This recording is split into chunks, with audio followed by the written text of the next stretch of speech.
Beats Planet.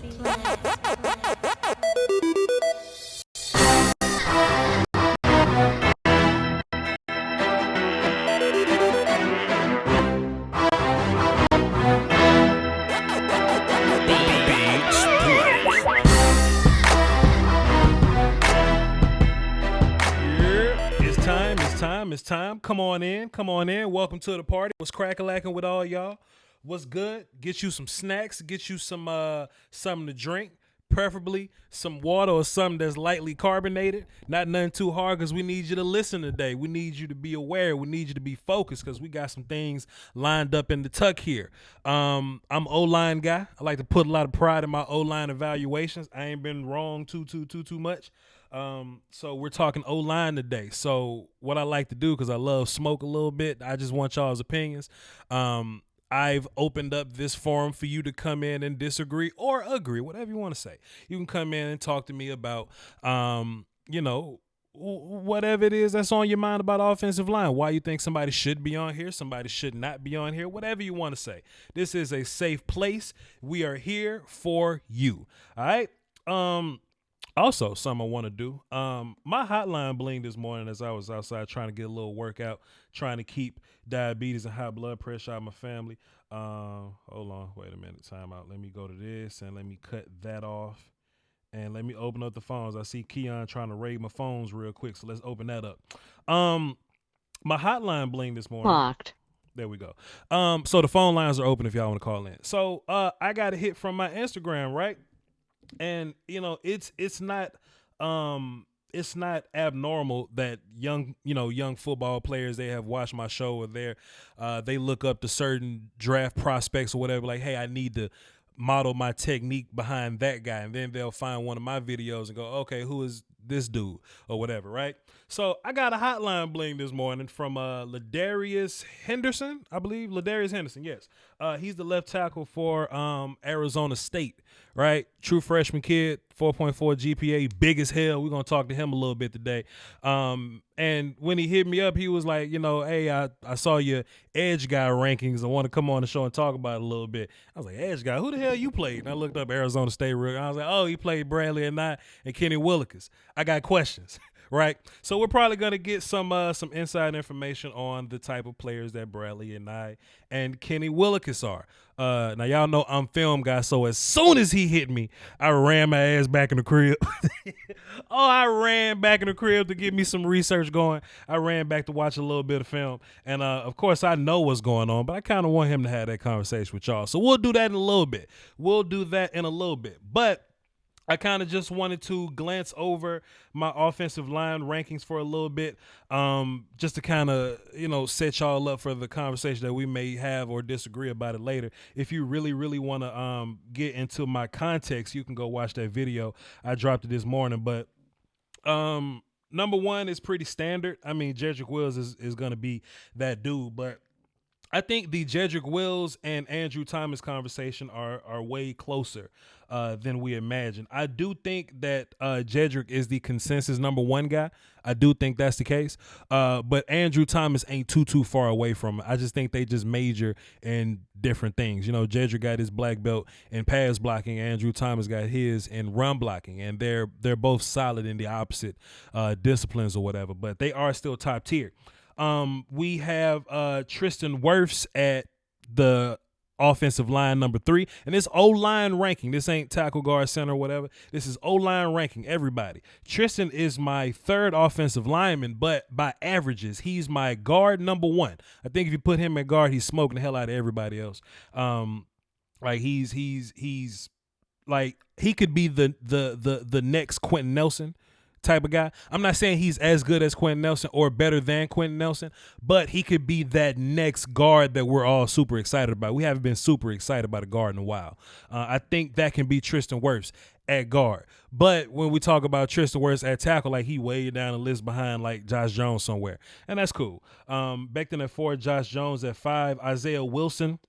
That was a bit of a head scratcher for some people, but he's right there because I think the tackle position is a little easier to get around, and I mostly build these lists on how you how you and your skills transcend to the next level. And I think that the handful of problems Isaiah Wilson has, you can hide them. You can hide Isaiah Wilson's problems, to where a guy that doesn't make the list, like like Netane Moody or whatever, I don't think he's very powerful, and he plays guard, so you can't really hide his problems. You see what I mean? Cushenberry after Isaiah, not Isaiah Simmons, Thomas Wilson. My bad. Isaiah Wilson. Cushenberry after him. Lucas Nyang, one of my late guys that I really, really like. He's going to be a guard for somebody. S-Word, L-Word, Austin Jackson, he's there. Ruiz Lemieux, Shane Lemieux, from Oregon, and we got Robert Hunt from ULL. That's my top 15 offensive linemen. So of course, y'all can feel free to disagree. It is what it is. Nobody's right or wrong here, but I do want to hear people's thoughts, okay? So if y'all want to call into the show, the number is 515-606-5187, access code 309104. I've already explained myself for the most part. Like I said, you can go watch this video, but go watch the video on it. But this live stream is to hear from y'all. I want to hear what y'all got to say. I want to hear people disagree. I want to hear people agree. I need to hear your thoughts. Keon, set it off, man. Hey, how's it going, Buddy, turn your house down. Where you at, NASA? What you doing over there? I'm actually at work. Golly, man. Be safe out there in this pandemic and all that. But what you got for the show, brother? Bro. Jedrick Wills. Jedrick That Wills. guy, I think he's number one. I watched his feet. I watched his, his technique. It's something else. Sure. I've never seen anything like it. You've never seen nothing like Jedrick Wills' technique? Not his feet, no. To be fair, let me be fair about it. Please. I haven't been watching offensive line as much as I should be. Okay. Cool. I've been watching more defensive line and being focused on that side of the ball. Okay, cool. Okay, my bad. Go ahead. Sorry for cutting you off, sir. Go ahead. No, it's all good. But I'm super excited as a Bucs fan. You know why? Mm-hmm. I think we should go up and get him to protect Brady, because once we do that, we're taking the whole damn shit. That's what I'm honestly of that opinion. But maybe that's not for this live stream, but that's what's on my heart. That's what's on my mind. Hey man, it sounds like somebody trying to break open the missile silo at the damn NASA plant. Somebody trying to bomb. Yeah, I work at Amazon. It's close. It's close. That's what it's like. Oh, I'm walking out now. Okay, hey man, you're very important for what we doing, man, because people ain't leaving the crib. So keep up that good Amazon work. But we need your house turned down, brother. Sound like somebody kidnapping your ass. Yeah, I know. I'm about to just clock out and just do this, because I am pretty much done for the day. I've been waiting all day for this, because that sounds I've looked at Wirfs and I like him. I think he may fall to 14, and that's like the backup plan. I see him, and he throws himself at people, but he doesn't seem to really understand spacing at all. But I kind of wish that I was more of a analytical when it comes to football. And that's where you help me out a lot, Voch. I look at it and I see what's happening, and I don't understand what I'm seeing on the offensive line. Defensive line is a lot less. I don't know why. It's just how it goes for me. Sure.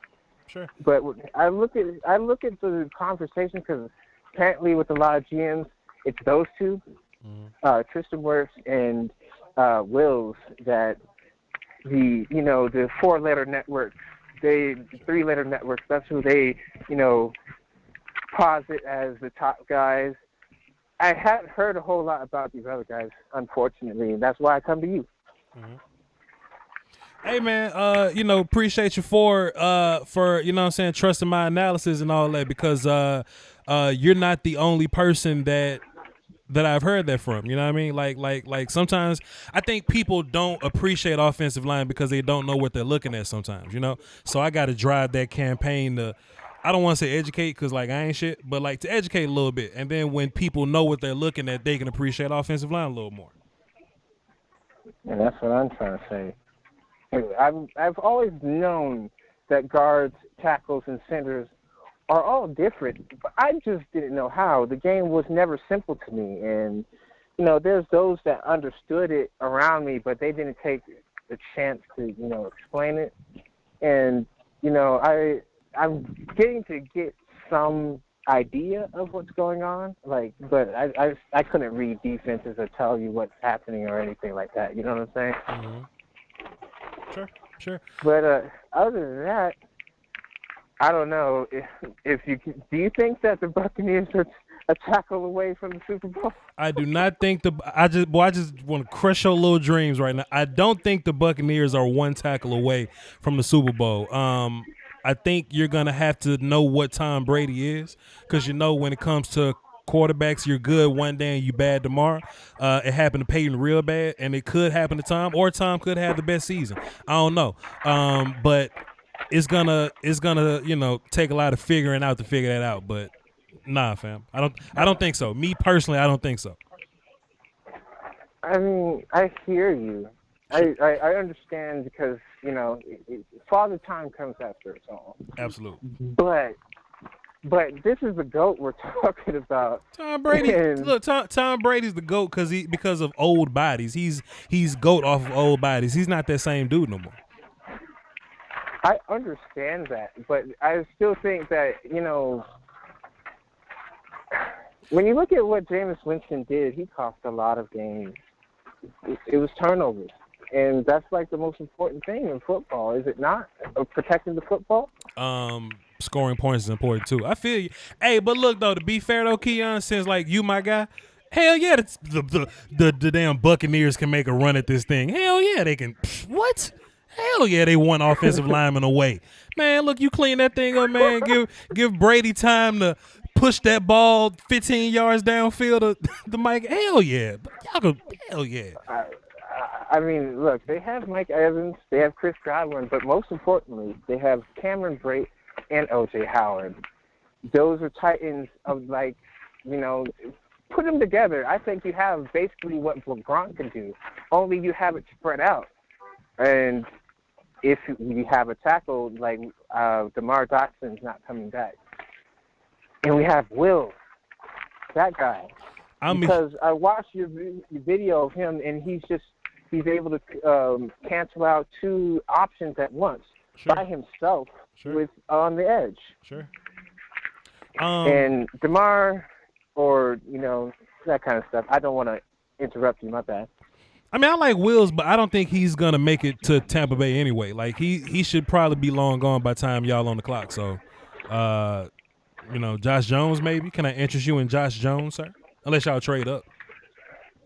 And that's what I'm saying. And it's kind of scary because, the Buccaneers are a team that really shouldn't trade up. There's a lot of holes. There's a whole lot of needs, like the secondary, particularly the safeties, which is why up until Brady came, I was all in on Grant Delpit. But now, I'm not sure if we're going to be able to get both or, one or the other. There's just a lot of needs on the – I don't really feel like there's a lot of needs on the team. It's like, can we have one good safety? Because there's a lot of production that the Buccaneers did, and that's despite Jameis Winston. That is despite the bad start with the defense. That is despite Vernon Hargreaves. You know what I'm saying? Sure. Okay. Hey, man. We'll see. I just wanted to say my piece. We'll see, my guy. I'm rooting for you, man. I hope you get all the guys you want. I hope we get CeeDee Lamb at 17. But the key word and all that is hope, my good sir. You be safe out there, Keon. I got my guest on the line waiting for me. Appreciate what you do. Stay strong, my friend. We'll have this conversation again, brother. All righty. I'll see you later, man. Yeah. All right. I just got a super chat real quick that says, just getting on. You don't like Matt Pert from UConn? I mean, he cool. He just ain't on my list. So does that mean I don't like him? Hey, probably not. But anyway, though, so I got a guest on the line today, and everybody else on the phone, Nick and G and Tony, y'all can hang on if y'all want to, or y'all can, whatever y'all want to do. This is gonna be a pretty lengthy show, I would say, but we have a guest, like I said, my hotline blinged, and we actually got a player. We got a player calling to talk to us. So I got a couple questions, and I got a second level of questioning. We got 3 questions. Ladarius Henderson, what's up, brother? How you doing? How the hell you find my show, man? What's this all about? How long you been watching me? I've been watching this since before I started playing college football, just to see about the 2020 job guys. Damn. Have you learned anything from watching my videos, playing O-line and all that? I actually learned a lot from watching your stuff. I'm trying to come to see if I'm doing anything similar to what the guys you're analyzing are doing. Damn. I'm humbled, man. Hey, man, appreciate you. Thanks for reaching out and all that. Let's get this going, man. I have a gang of questions. You hit me up this morning, and you were saying, hey, man, play for Arizona State. I played against Kenny Willekes. I played against Bradley and I'm here if you have questions. I was like, cool, I'll go watch some of your film. And the first thing you said was, hey, man, like, try to watch all this film. Don't just watch the Michigan State film. And what that means to me is that Kenny Willekes gave you fits. Kenny Willekes gave you problems. So I watched the film and I did my research. Don't lie to me. I'm going to let you talk, though. Tell us a little bit about Kenny Willekes, sir. What was it like to go against him? Going against Kenny, that was my first game starting, and it was probably like the hardest football game I've ever played. Damn. And not because he's some just freak Chase Young guy, but it's because his motor is extremely just ridiculous. Like, he does not take a play off, which, I mean, good football players don't take a play off. But his first step was so quick. I don't know exactly what he did at the Senior Bowl, but his first step was so quick, probably because of the way he gets down his stance. And he had hand moves and reaction time. Sure. But what I really like about him the most, that I know Bradley was higher on your ranking, but what I liked about him most is that he was no easy. But this could have also been just me being in my game, playing 17 years old, like, sure. But he was like Bradley just was only interested in pass rushing. This dude was just trying to play every snap of the football game. That's basically what I got from it. Like, if I can kind of give a report on you, and trust me, I'm going to be honest, because we honest here. First of all, being a true freshman, 17-year-old starter, Power 5 football, that's fantastic. Shouts out to you. But you a big ass dude. Like, you big as hell, first of all. And you have a ton of potential because of your feet. You have very light feet, and I'm sure somebody has tapped you on the shoulder and they've given you props on your feet. So you had a harder time against Kenny, I think, in my opinion, than Bradley. And the reason why I say that, because I don't think you trust your abilities just yet. And that's okay. That's fine, because you're 17 and you're going up against grown-ass men. You know what I mean? So what Kenny was able to do, it was a play in the second drive, I believe. I forgot which one it was. But he punched you in the chest, and he moved around, and you stopped moving your feet, and you didn't like it. I could tell by your posture that you didn't like it. And what that meant to me was, like, you just stopped moving your feet because you didn't, like, you wanted to hit him back. You know what I mean? Like, you wanted to hit Kenny back because he hit you back, and you stopped moving your feet. So you just didn't put it all together yet. I'm willing to bet you, sir, with just continue playing, you get a little more experience, you'll be able to move your feet and punch people at the same time. I don't know what your pro team is, but if you watch the Cowboys, right, Tyron Smith will just sometimes put his right hand out, catch people, and they'll just stop moving. You know what I mean? Because he trusts his power. He trusts his ability, and his feet just kind of go along with that. So what happened with Kenny, you're right. I 100% agree with what you're saying. Kenny ain't that special. And that ain't you saying this. This me being evil and angry and non-PC or whatever. Kenny ain't fantastic, but he had the technique and the nuance and the senior, I've played football for a long time stuff in him that he kind of caught you slipping. But you're going to clean all that stuff up. Talk to us about Bradley and I. You said he didn't want to play against the run very much, but he did want to pass rush your lights off. Talk to us about him. Yeah, so I'm not even gonna try to be biased with Bradley because I really just do not like this dude after just like the game that we had, and personally, Yeah. like he had some sacks that game, but it was just like blitz, like some tricky blitzes and stuff that I Sure. prefer some just being do with more experience. But his first step was just ridiculously fast, just like King's. I would say faster, Sure. whenever we had a run play that was going to his side, power to his side, or anything like that, I was like, "Yep, we're good on this. We got to keep going." However, we kept passing the ball all game, and that was a task within itself. But he had a lot of moves in the bag, which is what made him really good. But Sure. his first step just started everything. Yeah. So you about 6'4", 2. I mean, you was about like 290 at the time. Does Bradley not feel like a small dude to you? Like in the run game when you had to run up against him, and I saw these plays or whatever. Maybe I'll do a film on it later. When you ran to him, was he soft in the run game? Was he stout? Was he not interested? Talk to us about him in the run. I kind of feel like he just did not care at all to make a run stop, a tackle. Like I think he just wanted to pass rush all game, and when there was a run play, just relax. Like I'm not yet just a bulldoze, Makai Becton type guy, Sure. but he was not hard to move at all. Even with my run technique, that's not where it needs to be yet. Bradley and I does not want to stop the run. Chat box, y'all, come on, son. Chat box, y'all hear this? but Kenny Willikers, like you said earlier, Kenny gave you everything he had every single play, right? Basically. Yeah, every play. So looking at my rankings, and there's no bias here because I'm willing to listen and get better or whatever. So I had Bradley like he was like my number 9 or something, I don't know, but Kenny was like a little bit further down. If you had to kind of make your top 15 or whatever, who would you have higher? Who would you like if you was a GM? Would you rather have Bradley or Kenny? If I was an NFL GM, though, I don't know because I feel like Bradley still has a higher ceiling than Kenny does. Sure. Because Kenny, I feel like what's his 50th? He's a 50th senior. Yeah. He already goes all out. So in the NFL, he's going to continue to do what he's been doing right now. But I feel like if Bradley got developed with the right D-line coach or something like that, he kind of so I don't disagree with your rankings at all, though. Sure. If you had to work on something, you personally, like if you had to, I mean, we're in pandemic right now, but if you had to just use this time in the off season to get better at something, what would you work on? I would work on high level, like all the basic technique, run game stuff, pad level, hands inside, stuff like that. Because I just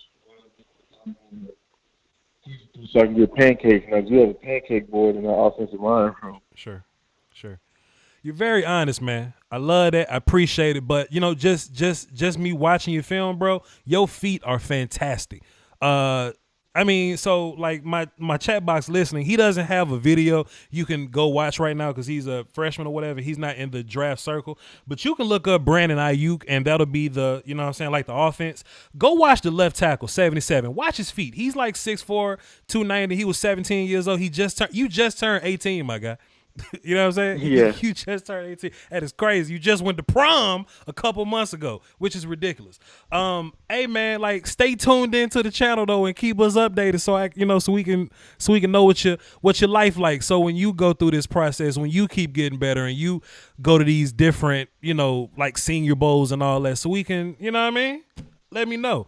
And I got you. And then I can like train you one day or some goofy shit like that. You know what I mean? Couple more questions though. Let me ask you this: how is Herm Edwards? Herm Edwards is coaching college football and being biased.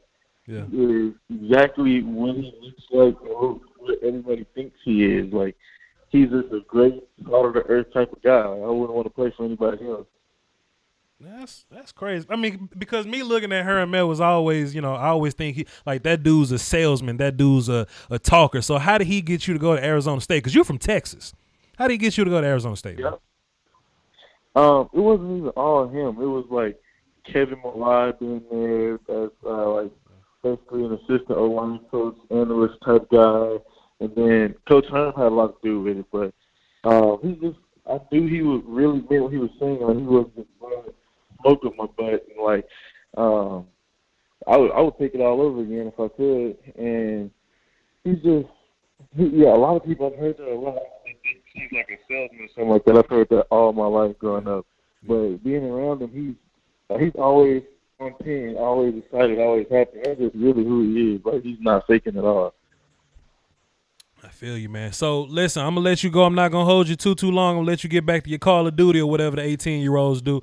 But before I let you go, man, keep working on your feet.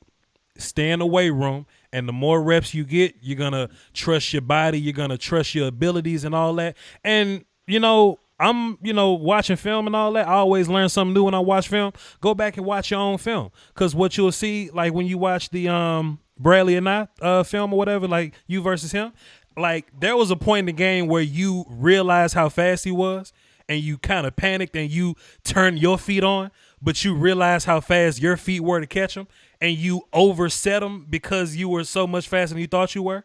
You know what I mean? Like, keep watching film, keep learning who you are, keep working on your feet, stay on them ladders, buy you a jump rope. Hey, look, go on Amazon right now.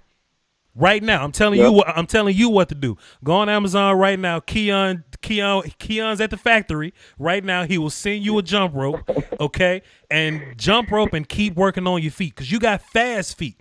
But you need your brain to sync up with your feet and then work on your hands. Stay in that weight room so you big and strong. All right? Thanks for calling in, man. I got it. All right. Man. We moving on up, dog. I don't know what y'all thought. I don't know what y'all thought this was. I don't know what y'all thought this show was. I don't know who you thought you was listening to. Hey. Come on. Hey. Y'all notice how... And look, this is what I like about me too. If I could just brag on me for a sec, I like how I looked him in the eye and said, "Yo, son, Kenny Willikers whooped you, but this is how you can get better at it." That's that coaching me, man. That's that. We gonna get that, man. We gonna get that, chat box. Let's get back into the show. We got some callers. We had a bunch more callers at first. I know I saw Nick Gashler up in here. He dipped out. But we gonna run this for the cardio. So the phone lines are still open. You can call in to react to whatever you want to react to. You can react to my offensive line rankings. I think they're on the screen. They are all on the screen. Y'all can check that out. And hell, you can go back to my D-line rankings yesterday if you missed anything. So hit me up and let me know what you think. Tony, what's good, man? What's up, Lutz? Everything, my guy. What's up? I was looking at your O-line rankings. First of all, I was surprised you had Isaiah Wilson on there. Sure. Yeah, because he been getting a lot of first round hype lately, though. I don't know about that. Yeah, I agree. I wouldn't take him in the first round, but I do think, like a lot of my rankings came from how I think they transition into the league and how they'll do playing in that spot in particular. And I think it's easier to play tackle nowadays than it is to play guard sometimes. And it's easier to play both of those than center. So if you look at Isaiah Wilson, what you would ask him to do, you would ask him to be on the edge, grab people and be big and strong and hold on to him for like 2.5 seconds. He's got the movement to do it. He's got the power to do it. He just leans and lunges sometimes. So, I mean, I think he can live. I think he can exist and be a pretty damn good tackle. He ain't perfect, but he's better than the boy Austin Jackson, though. But go ahead, though. This your call. Yeah, you didn't have Biadasz on the list, which is kind of a surprise to me.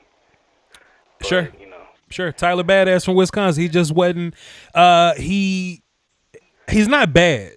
He's not bad. It's just that I only had 12 guys on my list, and I think if he was a little more powerful, he'd have probably been a little better. But he ain't moving nobody at all. Even when he's comboing, he ain't getting very very much movement out there. So that's why he's not on the list.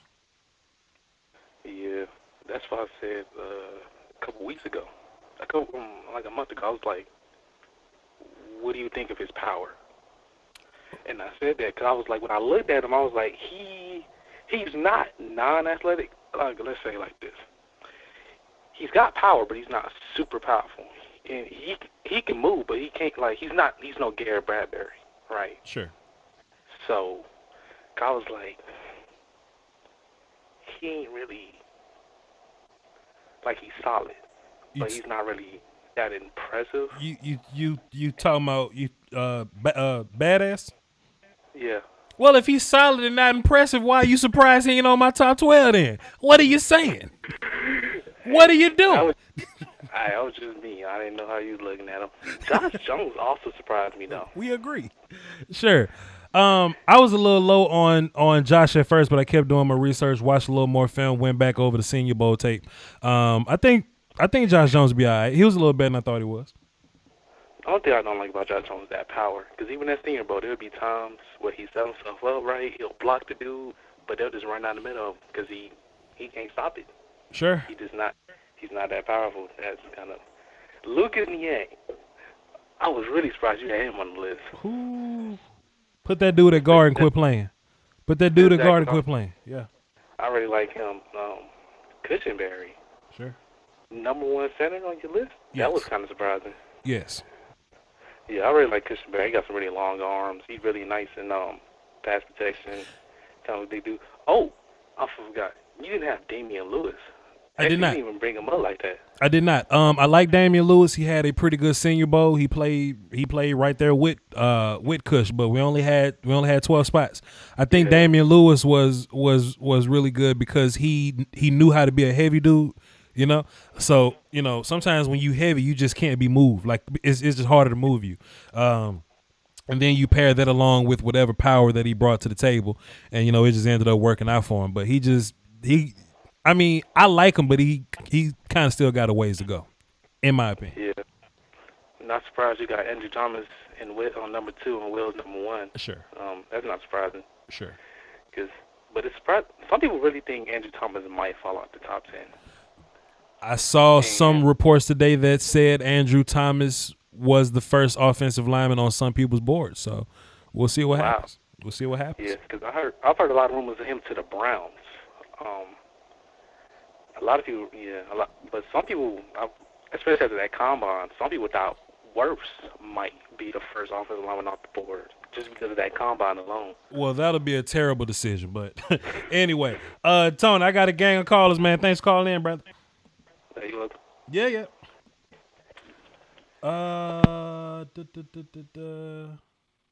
Let's see. We're gonna go down the list because all y'all platinum, so don't hang up, don't go nowhere. We gonna get to you. I promise. I'm feeling myself today, man. I feel accomplished. Ed from Atlanta, what's cracking? What's going on, Voch? How you doing, man? Everything's everything, my guy. What you got for the show? Yeah, man, I missed the Ed show, man. My fault, but I want to talk a little Chase on with you. Okay. I just can't see it, man. It's hard for me to.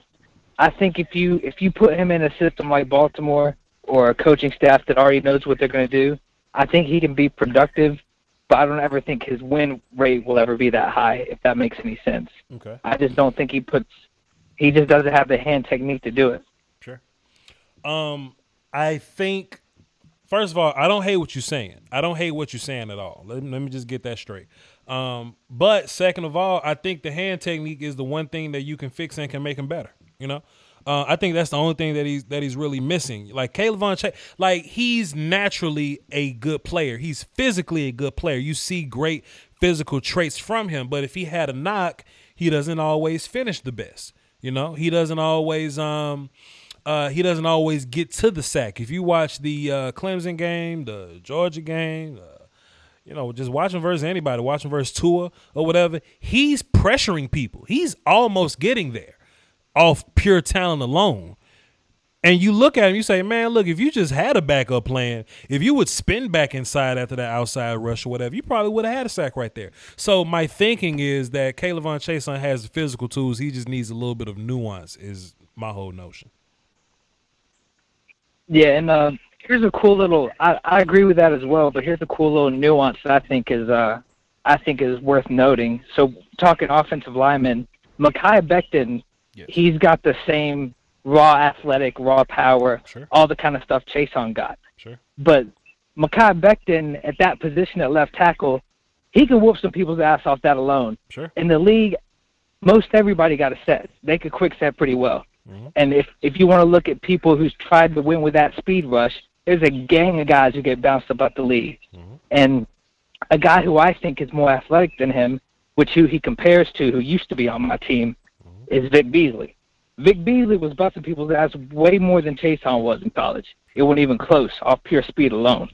I mean, and if you want to talk about situations, I mean, dude's got Grant Delpit covering with Stingley and Fulton with Queen in the middle, with Lawrence right next to him. You're not going to get a better crew helping you out to cover people longer so you can get there. I don't think that necessarily applies, because if you watch the games, those quarterbacks were still getting the ball out quick.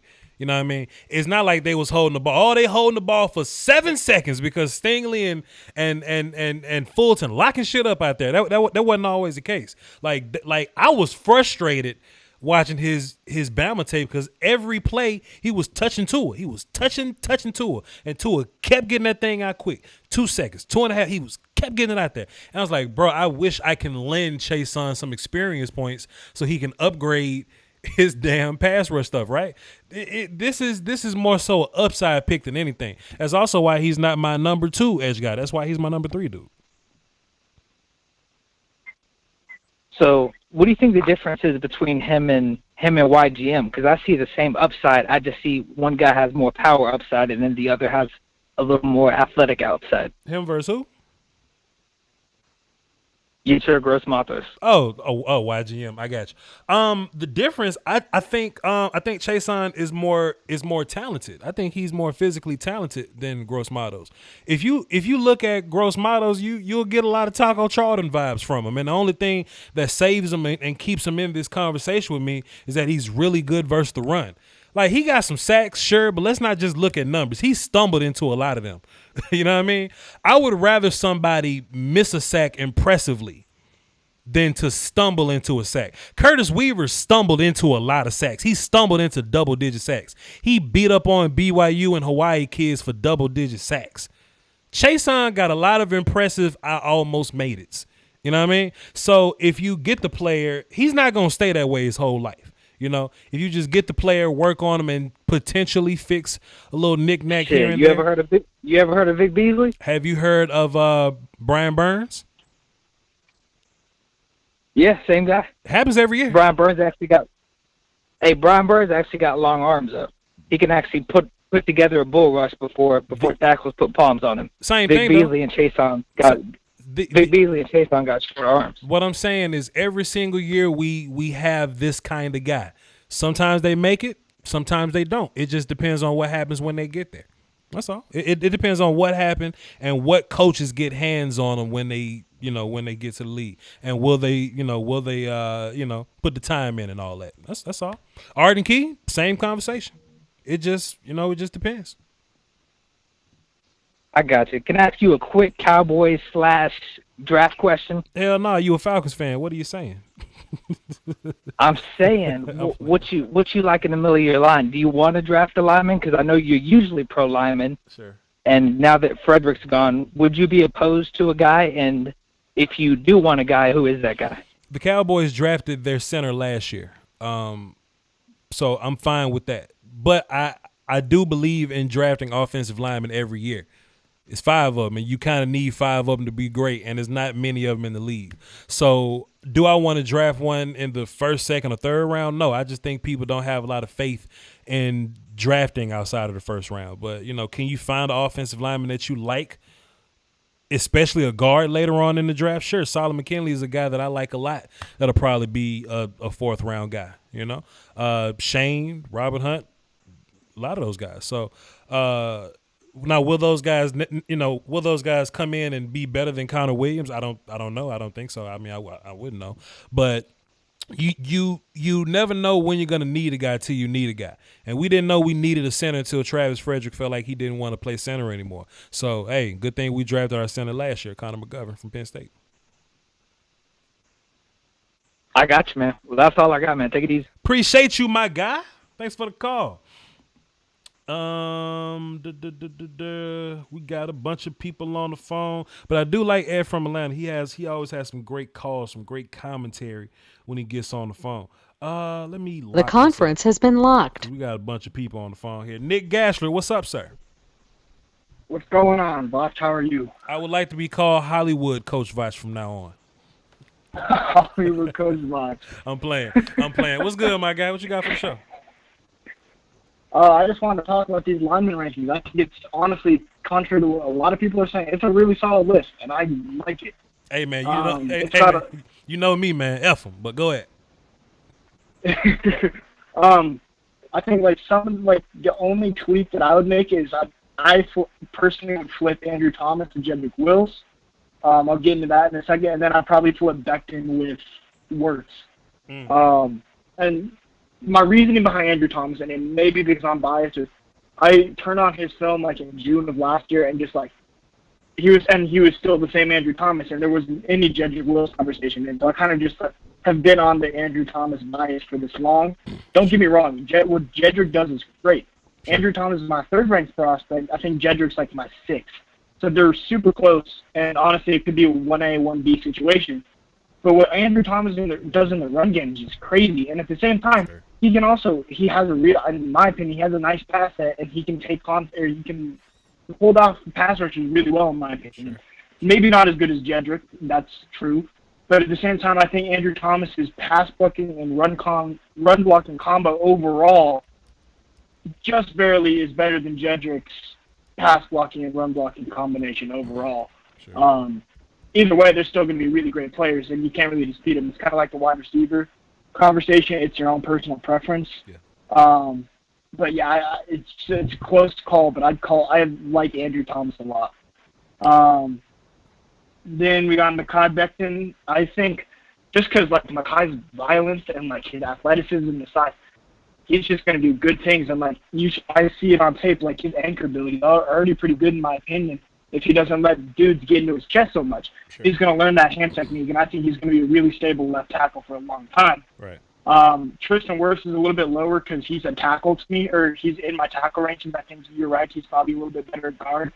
But I just think there's some technical things in terms of all that spacing, getting confused and all that, like you mentioned in the video. One guy that I didn't love at first, but I've watched some film on recently and kind of changed my opinion on him a little bit, is Josh Jones, right? Because I looked at him first as some dude who's got the size, but he has no technique at all, right? Mm-hmm. I didn't love his technique, but I turned the film back on and I rewatched it because it was the only 2 games they have out on YouTube. I'm like, he's got potential. He's like a tough hitter. He obviously has the size. Once he gets his hands in, it's a little bit more technique-wise. Mm-hmm. I think he could be a really solid dude. I still have a 3rd-round grade on him, but because of that potential, kind of like how Andre Dillard or the Tytus Howard conversation we had last year. You know what it is, though, Nick? You know what it is? Because I had that same problem. I think the problem is we watch his Senior Bowl stuff before we watch his Houston film. You know what I mean? And we kind of built a profile of him based on his Senior Bowl stuff. And I was like, man, about it, you know what I'm saying? But I went back to watch his Houston stuff, then I went back to the Senior Bowl film, and it was just a little bit of, context that we needed to kind of put Josh over the edge. I think Josh is a better tackle than Wirfs. But I think Wirfs can be one of the better guards in the league. That's why he's at number 3. Go ahead, sir. Yeah. No, I get that point. Isaiah Wilson, you're right. He's built like an action figure, man. And kind of what you said, the things that you can hide about Isaiah Wilson is going to be beneficial because, I'm still talking about this dude. He came out early, but, he would have been the top 2 tackles next year. And I think that's saying something because, that means he's not far off from being a top tackle this year. And I feel like he'd probably be a top, 3, maybe 4 tackle if Jedrick and Andrew Thomas were in the conversation or something. So, I think he's got a ton of potential. I think people are overlooking him, but I'm hearing he might go in the 1st round this year, which kind of makes sense. And then I'm just looking at the picture as we go down this list. Lloyd Cushenberry, dude's got, 34-inch arms for a center, and he uses them really well. I really like Lloyd Cushenberry. I think he's a little bit underrated as well. I think he should be able to go in the top end of the 2nd. And then Lucas Nyang, I agree with what you said about guard. The more I think about it, the more I like him at guard, right? Mm-hmm. A tackle, just something to know. I looked up a little bit about his profile and background. Dude played with a hip injury, the whole season until he got season-ending surgery on after the Texas game in, week 8. Dude played with a hip injury the whole season. Probably explains why he was a little bit awkward in his kick step. I saw a pattern of like a false step. Like once he came out of his stance and pass, he put his outside foot first and then started coming back, which is a little. I hadn't seen that before, but it's cool. But I think he could be a really good guard. I think you're right about that one. Sure. We'll see, young nigga. Go ahead. Austin Jackson, he's athletic and he's a solid pass blocker. He's the S word and he's the L word. So for me, he's a third round grade on him. I don't love him as much as some other people in the media. Yo, Nick, I did not want to call him S word, right? I watched like 4 games, and I watched like 3 games in a row. Like, boy, that's incredibly S word of him. And then he went up against Epinesa, and I was like, oh, Epinesa. No, go ahead. I don't love it because he puts his hands on dudes and he just like stops blocking. You're like, what do you like? You got to run your feet. You got to do this. You got to keep moving. Like, find some work. Don't stop in the middle of the play. And it was just not a good look for him. I didn't love that. Cesar Ruiz, I broke him down a little bit later, so I don't have as much of what I feel about him memorized. So I think he can be a solid center. I think him and Cushenberry are kind of in the same arena for me as center, like interior offensive linemen. They're probably, for me, the top 2 interior linemen save Wirfs. I don't know. It's just like, I think he could do a little bit better as the power run blocker if he drives his feet on contact. There are times where he just comes off the ball and he like makes contact and he just gets stuck. You know what I'm saying? Sure. I mean and then he's a little small too because they called him 6'3", 307 at the combine, but like I was watching film, like dude looks pretty small to me. Don't you? Would you agree? See, that's interesting because Cushenberry looks big, right? Cushenberry looks like a big old dude. Ruiz looks small. I agree. He looks very, very small, right. And he doesn't look very powerful to me. He moves really well. But yeah, he just looks like a short little bitty dude. I don't know where they're getting these measurements from. Matabike is another guy that's big on paper but looks small on film. I don't get it. It's the same dude that called Nite Mutai like 6'3" or something. Ain't nobody And then last person I want to talk about is Robert Hunt. He was at right tackle for Louisiana Lafayette. I think he needs some polish. I think he's going to be better at guard on the next level, but he can hit some people. Like I noticed that on tape, like within the first couple of plays, like when he comes off the ball, he's here to hit people, and like that's the guy I want on my team. Absolutely. Compared to like a dude like Austin Jackson, if I have a choice between Robert Hunt and Austin Jackson in like the second or third round, I'll take Hunt because he likes to hit people and Austin doesn't. That's my thing for Robert Hunt. Even though he might not be as polished as a prospect or as athletic as a prospect as Austin Jackson is, if he wants to hit people, he has a place on my offensive line. I'll figure out the technique and stuff later. I like it. What else you got for the show, brother? Pretty much my rundown.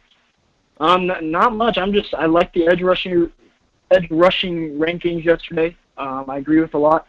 I think AJ Epinesa is getting incredibly overlooked right now. I think I disagree with Ed from Atlanta on his Caleb Chason opinion. He's fast and he's athletic. And once you figure out what he can do with his hands, he's going to be like Von Miller in my opinion. Sure. Not to the extent that Von Miller has been in the league. He's going to be a Von Miller, a poor man's Von Miller in that case. Yeah. But no, that's about it. I am liking the rankings. I hope they keep coming. I'll have a good old conversation about wide receivers when that one comes out because I don't know about Justin Jefferson at wide receiver too, but we'll get there. We'll cross that when we get there. Sure. We'll talk about it. Yeah, man, that's I'm probably doing that tomorrow to have the Justin Jefferson as my number 2 receiver conversation. So I'm doing that ranking video tomorrow, and of course we're gonna do that live stream tomorrow. I was gonna do that show on the weekend, but I caused up a stir on the damn social media. So I'm ready to go ahead and get to the mess. Appreciate it, Nick. Gosh, I got a lot of calls, man. Salute. Yes, Coach. Salute. Oh man, let me tell you something, man. I went on the internet and I said, "Hey, man, look, Justin Jefferson is my number 2 receiver. Don't add me." The first thing people started doing was add me. Immediately they started adding me. I want that smoke. Tyler the Scout, what's happening, man? Voch, what it do, man? I'm sitting here with a nice container jug of Spanish sangria. Damn. And I hear you say Justin Jefferson's your number 2 receiver, but we're not going to talk about that. We're here to talk about your offensive lineman. So let's get right down to it. I mean, Ty, we can talk about it if you want to, Ty. I'm going to save it for tomorrow. I'm kind of building the case for when I call in tomorrow for your live stream. But I wanted to jump in today and talk about your offensive lineman. I'm big Cushionberry fan. I'm a big fan of his. Is it just me, or has the Isaiah guy from Georgia kind of come out of nowhere in the last 3 weeks? And I wasn't hearing anything about this end of the season. And all of a sudden, he just kind of popped up everywhere. Is that just the media just not giving him love? Is that just people suddenly getting around on film? Where did he come from in your eyes? You know what I think happens, man? I think, I don't think we have a lot of time between Super Bowl is over till draft begins. I don't think we have enough time to watch everybody.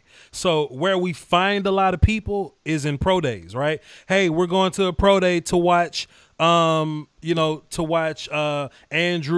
and DeAndre and whoever else playing at Georgia, and we'll stumble across Isaiah. We go, hey, who is this big ass dude playing right tackle? Let me go back and find Isaiah. And then you go, hey, I like that film I just saw on him. So that's where hype really comes from.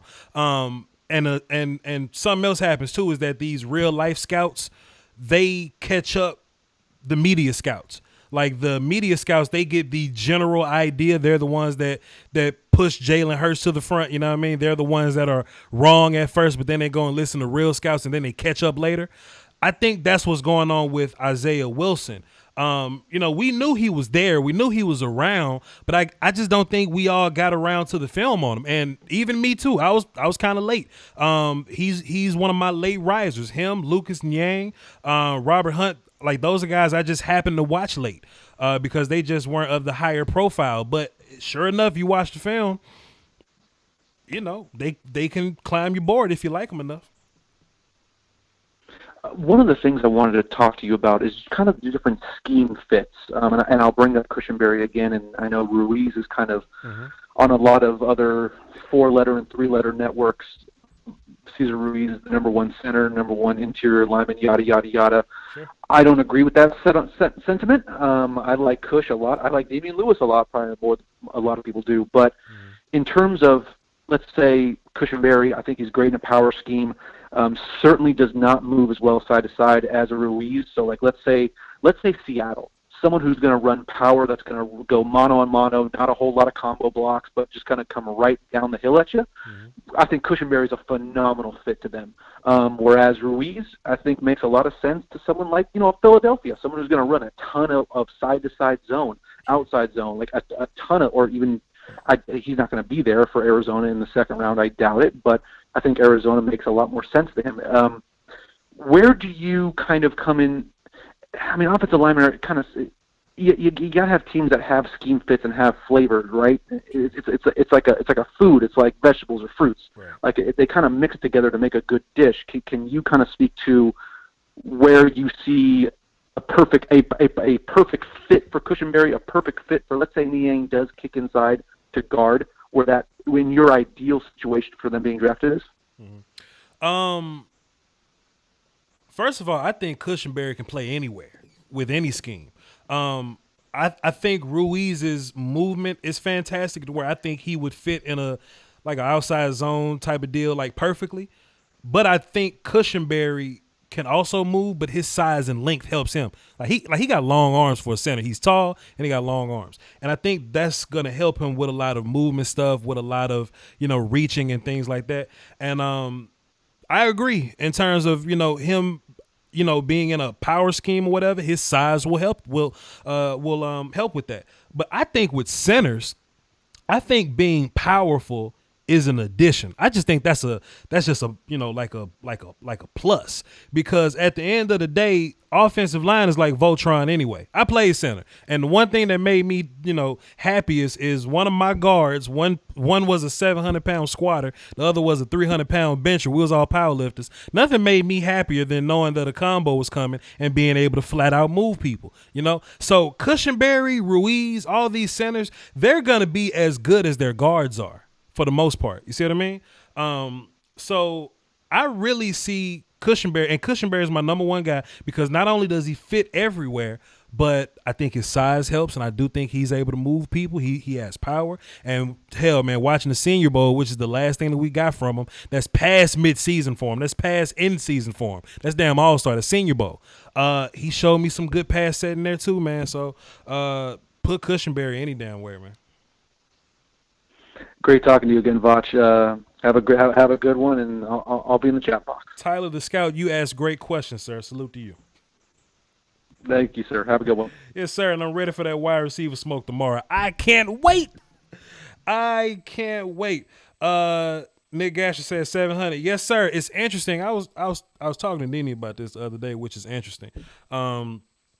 I get a lot of videos on the Bleacher Report, on the Twitter or whatever. I see a lot of people losing their mind. Oh, look at this pro football player squatting 500 pounds. And I'm like, I was a power lifter. We actually won state in powerlifting. Look up Natchez High School powerlifting. What was that? My sophomore year or something? QD was there. It was like 2007, 2008, something like that. Natchez High School in Mississippi, 5A powerlifting. We won state, and we actually had 700-pound squatters, 300-pound benchers, 700-pound like deadlifters, whatever, in high school. And I thought that was the norm until I left, and I was like, oh, that's not very normal. It's not very normal for 17-year-olds to be squatting and deadlifting all the pounds in the world. But whatever. And, you know, I always like grew up saying like, hey, man, I was not the powerful guy on my offensive line. Maybe I was power guy this whole time, just that the rest of the guys on my offensive line were freaks or whatever. But I don't know. Who knows? Let's get back to the phones, though. Uncle Charlie, what's happening, man? Man, what's going on, man? How you doing? Everything all good, Uncle Charlie. What you got for the show? Look at I'm looking at the show and everything, man, and I agree with you, Bob. Yeah. If you're talking about getting an offensive lineman in the fourth, if you be down by the fourth or the fifth round, right? I really don't care about that because if you can get one round by the fourth or the fifth round, as long as he knows what I'm saying, I really don't care. Right. That's right now about the point where we need to start looking at that offensive line about the fourth or the fifth round. Right. And I really think we need to, kind of get Tyler Smith a kind of a backup, a really good backup, because his back giving him problems. Right. But the guy has got to eat. He got to eat a whole city before you got to get what's available. Like you said, Voch, like you said, you pick the best for your value. Right. Okay? You pick the best for your value. Listen, it's closing. Because I know you got calls. It's closing. Right. We got that bed. And all the answers are working in that bed. Right. But everything goes to swing. And if you don't come back with something, we already know what's going to happen to you. Right. So I want to know, what do you think? What would be our best value on the offensive line? Would you go in the fourth or the fifth round? I want to listen to. I think talented offensive tackles. Talented tackles go early. But you can find good guards later. You know what I mean? In terms of swing tackle, we have a guy that we drafted last year named Brandon Knight. He played at Indiana. I think he's going to be swing tackle for you. He came in last year in the Green Bay game, and I think the Jet game too. I could be wrong, but I know for sure Green Bay, and he played pretty solid there. So that's another one up to your front office there. You drafted your swing tackle and your center this year. You drafted those guys last year. So good thing there. Yes, but in terms of value, the best value is finding a guard in the third or fourth round. That's where your best value's at. Because some of the guys that's on my list, that's on my top 12 list, they're players that can come in and play and be great for you. And you're gonna find most of those guys, these guards here, Shane Lemieux, Robert Hunt, Solomon Kinley, Niang, maybe a second round guy. You can find these guys day 2 and day 3. So that's where you're gonna find your value. You ain't gotta reach real high in round 1 to get a guard. And I believe that. But and you know what, Bosh? Mm-hmm. That is so right, what you're saying. Mm-hmm. But I believe this draft depends on one thing. I always say, they say, well, it's not how you start, it's how you finish. Right. Well, in this particular draft, it's how you start this time. I just believe with this first round pick, it's going to determine the whole draft for the Dallas Cowboys. Absolutely. If you're going to go for a fifth round Right. with an offensive lineman, whatever the guard or swing, whatever it may be, but that first round is going to tell us everything. Because this is when Dallas needs to really, really, really focus on that first round pick. And then once you get from the first round pick, you can take a breath and say, okay, now let's see what we can do to punch these holes in with the defense. But for that offensive tackle, I really believe that our best offensive linemen come from the SEC, from the Big Ten. When Tom Smith got drafted, he was one of the best offensive linemen in the Pac-12. Right. It wasn't Pac-10 then, but he was the best one. But really, wasn't nobody down on him. He had talent, but he was special. I like to tell you, keep doing what you're doing, because it seems like you're going to make this whole team, you're going to really take the draft. I don't think nobody believes it, but I believe it. So let me tell you something. Don't be that ant, don't come back with something to the queen. Don't be that one. Do not mess this draft up. And I love you, bro, and I just want to get your opinion, and thank you for letting me come on. Appreciate it, Uncle Charlie. Yes, sir. I tell you what, he's absolutely right. If you're going to get a top-tier tackle, you got to get him early. He was saying Tyron Smith was one of the better guys. He was he was the right tackle at USC. I think Khalil was still there at playing left tackle, I believe. Yeah, so Tyron was the right tackle, but he was considered to be one of them guys. And sure enough, when you draft those tackles high, and if they the right one, they last for a while. They last for a while, especially in a league that's that's filled with mediocre tackle play. You need it, you need it, you need it. Let's go, Rich from New York. What's happening, Rich? My guy, how you doing, man?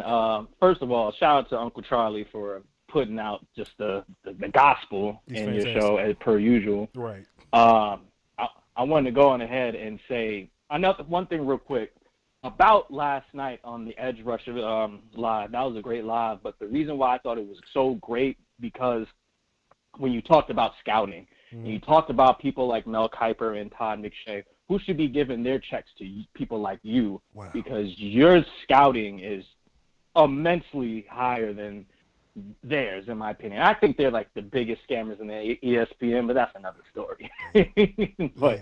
But yeah, man, I just want to give my salute to you about that, because I think it was a very, very good conversation about like scouting and stuff like that, and also how stupid GMs are. But I want to talk about Mekhi Becton.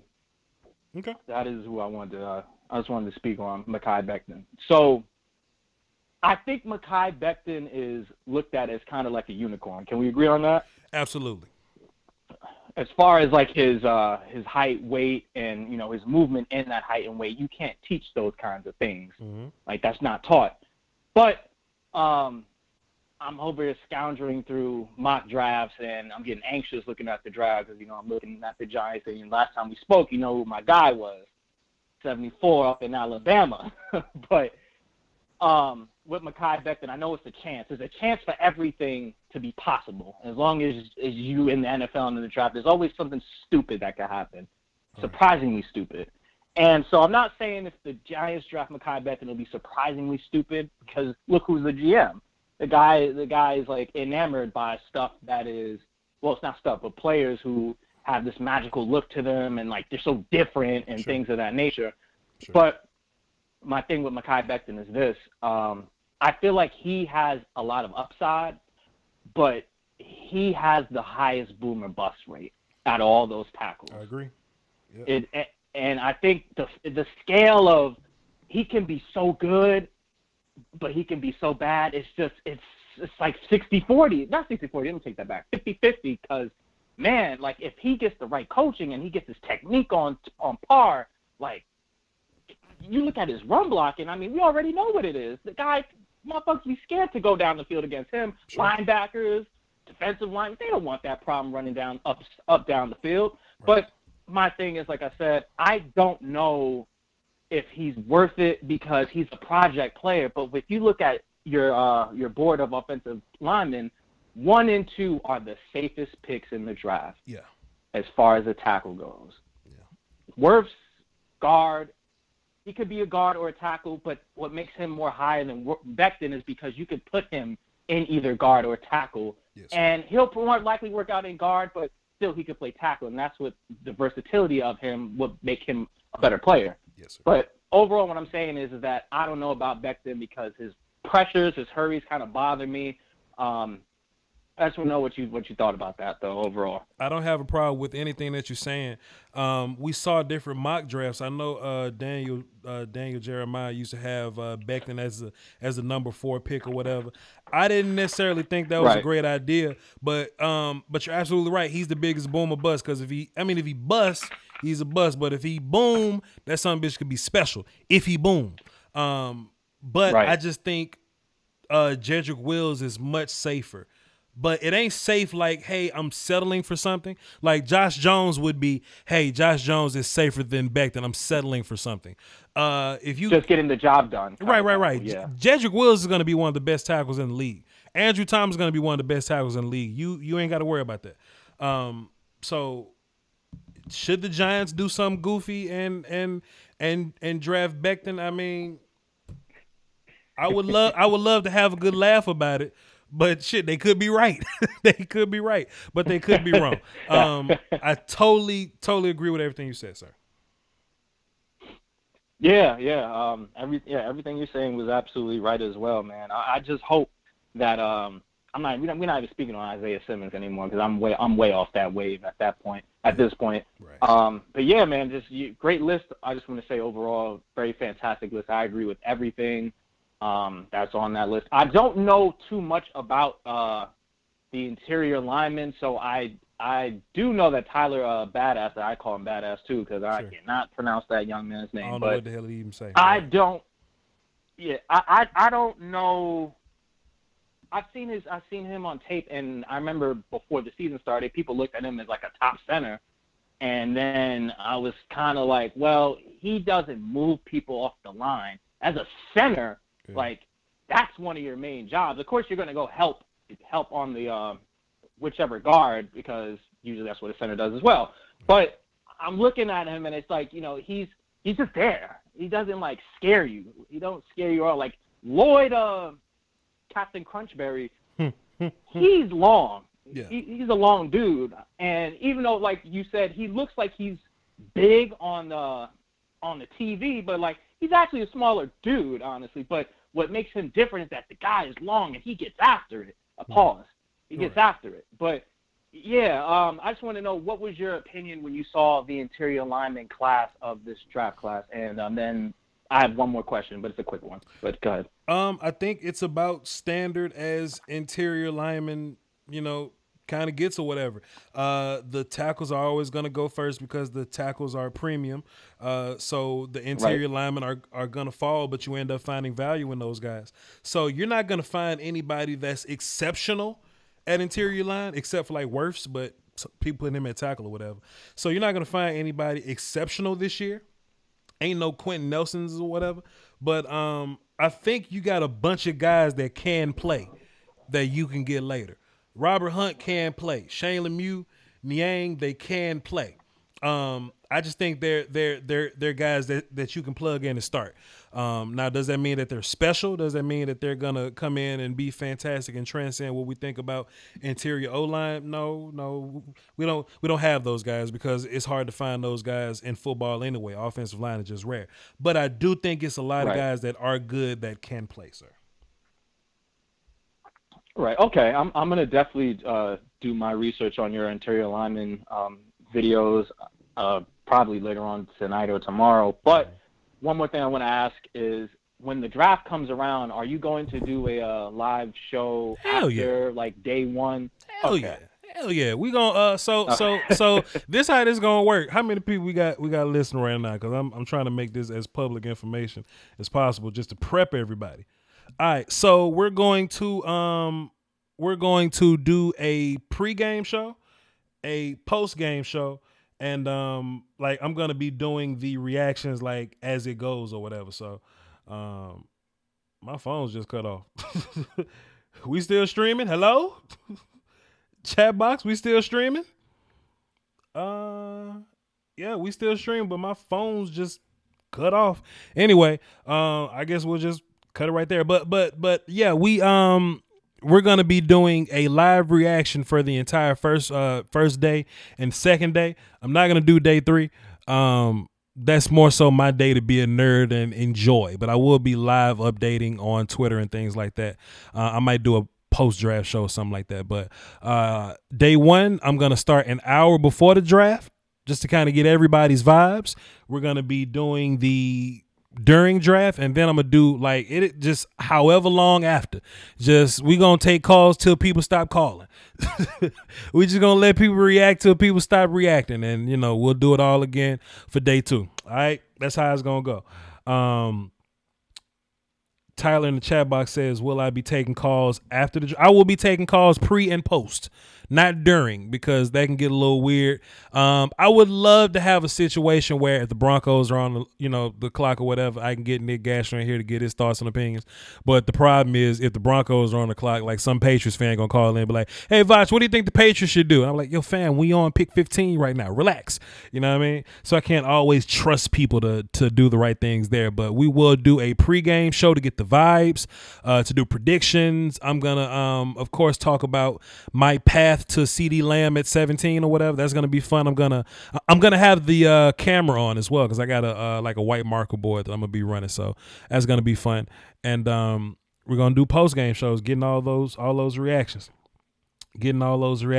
Captain Spartan says, why not day 3? Well, day 3 will be a 10-hour show, and fam, bro, I would rather sit back and just chill and relax and be a fan of the show. Like this is work for me. Don't get me wrong. Like I'm a fan of the draft. I've always been a fan of the draft.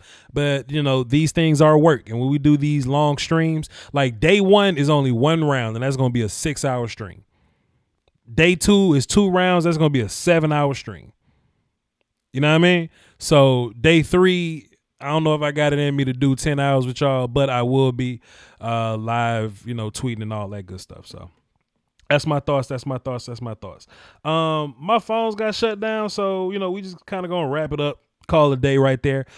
We gave y'all 2 live streams today. Me and Fuster King did a Cowboy mock draft earlier. Y'all can go check that out. And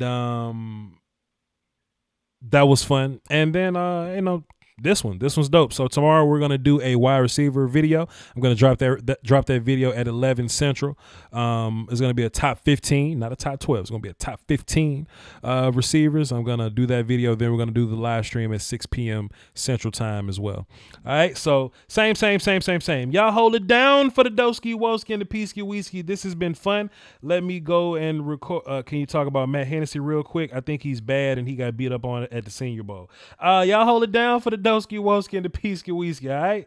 Salute y'all. That was me talking about Matt Hennessy real quick. Peace.